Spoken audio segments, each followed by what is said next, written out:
जगन्नाथपुरी के मंदिर के प्रसाद में दाल चावल मिलता है, वो मिट्टी की हांडी में क्यों बनता है? वो इसलिए क्योंकि मिट्टी पवित्र होती है और मिट्टी न सिर्फ पवित्र होती है बल्कि इसमें पका हुआ खाना भी माइक्रो न्यूट्रिएंट्स से भरपूर होता है, ऐसा वैज्ञानिकों का मानना है। अब ये बात तो किसी से छुपी नहीं है कि हमारा शरीर मिट्टी से बना है। हम जब मरते हैं और शरीर को जला देते हैं तो 20 ग्राम मिट्टी में बदल जाता है पूरा शरीर। मिट्टी में कैल्शियम निकलता है, फास्फोरस निकलता है, आयरन निकलता है, जिंक निकलता है, सल्फर निकलता है और 18 माइक्रो न्यूट्रिएंट्स निकलते हैं। मरे हुए आदमी की राख में ये सब वही माइक्रो न्यूट्रिएंट्स होते हैं जो मिट्टी में पाए जाते हैं। जगन्नाथपुरी की मिट्टी पवित्र है, इसलिए हम मिट्टी के बर्तन में ही खाना पकाते हैं, वहाँ दाल पकाते हैं। भगवान को पवित्र चीज ही दी जाती है, अपवित्र चीज भगवान को नहीं चढ़ाई जा सकती।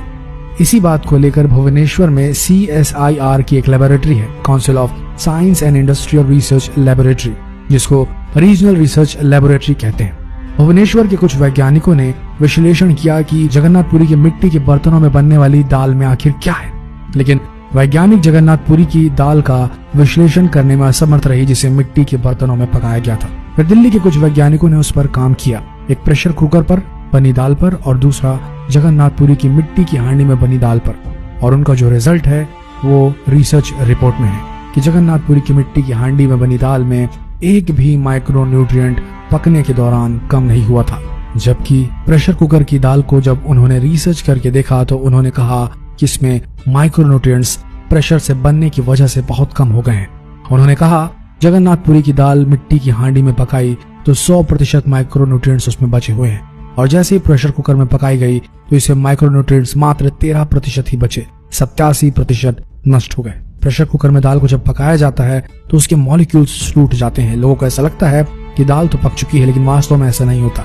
पके हुए का मतलब होता है कि जो माइक्रो न्यूट्रिएंट्स आपको कच्चे रूप में शरीर उपयोग नहीं कर सकता, उन्हें उपयोगी बनाने के लिए उसे पकाया जाए। मिट्टी की हांडी की दाल बहुत बेहतरीन क्वालिटी में होती है क्योंकि उसमें प्रेशर से उसके माइक्रो न्यूट्रिएंट्स को क्षति नहीं पहुंचती है। मिट्टी की हांडी की बनाई हुई दाल को खा लीजिए तो उसका स्वाद भी जिंदगी भर नहीं भूलेंगे। इसका मतलब क्या है? भारत में चिकित्सा और आयुर्वेद शास्त्र की पाठ करने से ऐसे विज्ञान का विकास हुआ जहां क्वालिटी मेंटेन रहती है और स्वाद भी साथ में मेंटेन रहता है। शायद इसीलिए जगन्नाथपुरी में मिट्टी के बर्तनों में खाना पकाया जाता है। माइक्रो न्यूट्रिएंट्स की पूर्ति अगर नियमित रूप से होती रहे तो आपका शरीर ज्यादा दिनों तक बिना किसी दूसरे की मदद से काम करता रहता है। हजारों सालों से मिट्टी के बर्तनों में इस देश में खाना बनाया जा रहा है। पहले हम एल्यूमिनियम के बर्तनों में खाना नहीं पकाया करते थे। हिंदुस्तान में बक्साइट के खजाने भरे हुए हैं। कर्नाटका में बहुत बड़ा भंडार है, तमिलनाडु में, आंध्र प्रदेश में बक्साइट के बड़े भंडार हैं। हिंदुस्तान भी बना सकता था अगर बक्साइट है तो। एल्यूमिनियम बनाना कोई मुश्किल काम नहीं, लेकिन हिंदुस्तान ने नहीं बनाया क्योंकि उसकी जरूरत नहीं थी। इसलिए कुम्हारों की एक पूरी की पूरी जमात इस देश में खड़ी की गई ताकि आप मिट्टी के बर्तन बनाएं। कुम्हारों से बड़ा वैज्ञानिक कौन है? अब ये कुम्हार हैं जो इतने बड़े वैज्ञानिक हैं इस देश के, जो मिट्टी के बर्तन बनाकर हजारों सालों से हमें दे रहे हैं हमारे स्वास्थ्य की रक्षा करने के लिए।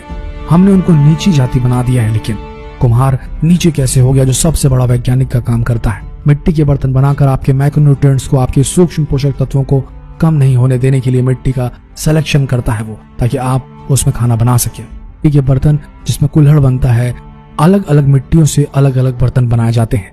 जो हांडी होती है उसे खास तरह की मिट्टी से बनाए जाते हैं। कुल्हड़ जो होता है उसे खास तरह की मिट्टी से बनाया जाता है। जो हांडी होती है उसे ऐसी मिट्टी से बनाया जाता है जिसमें कैल्शियम और मैग्नीशियम अधिक हो, इसीलिए जो भी पोषक तत्व रहते हैं बहुत बेहतरीन तरीके से बने रहते हैं। ये सब कुम्हार का काम है और कुम्हार हजारों साल से थैंकलेसली ये जॉब करते आ रहे हैं। इन्हें कोई यूनिवर्सिटी पढ़ाने नहीं आती, इन्होंने अपने पुरखों से सीखा है जो सीखा है। कितने महान लोग हैं और दुर्भाग्य है सरकार का कि इन्हें बैकवर्ड क्लास में गिनती है। हांडी जब खत्म होगी मतलब उसकी लाइफ पूरी हो जाएगी तो ये हांडी फिर से मिट्टी में मिल जाएगी और फिर मिट्टी से हांडी दूसरी बन जाएगी। मिट्टी की हांडी के बाद अगर कोई चीज है तो वो है कांसा। तीसरा सबसे अच्छा माना जाता है। अरहर की दाल को कांसे के बर्तन में पकाएं तो उसके सिर्फ 3% माइक्रो न्यूट्रिएंट्स ही कम होते हैं, 97% बचे रहते हैं। पीतल के भगोने में पकाएं तो 7% कम होते हैं, 93% बचते रहते हैं। लेकिन प्रेशर कुकर में बनाएं तो सिर्फ 7% माइक्रो न्यूट्रिएंट्स बचते हैं, बाकी खत्म हो जाते हैं। मिट्टी की दाल खाना शुरू करें, मिट्टी की हांडी में रखी दाल खाना शुरू करें। चावल खाना है तो मिट्टी की हांडी में पकाएं। जिनका शुगर यूनिट 480 के ऊपर है ऐसे पेशेंट्स को 8 से 9 महीने नियमित रूप से मिट्टी की हांडी में दाल और चावल खाना चाहिए।